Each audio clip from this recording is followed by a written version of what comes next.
ఇక మన రాష్ట్రానికి చాలా ధైర్యశాలి, దీశాలి,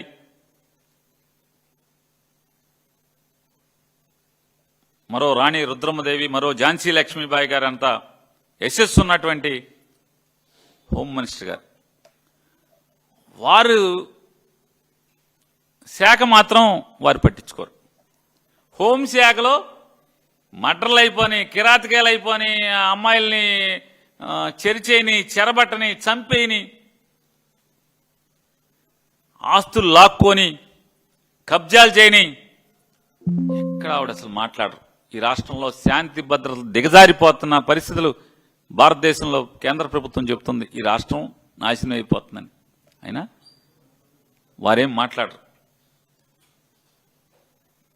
నాకు అంటే నేను అడిగాను చాలామందిని, ఏంటి అసలు హోంశాఖ వదిలేసి జగన్ని దూషణ శాఖ ఇచ్చారేంటి ఆవిడికి? జగన్మోహన్ రెడ్డి దూషణ శాఖ మాచ్యులు ఏంటంటే, సార్ ఆవిడని చూస్తే మాకు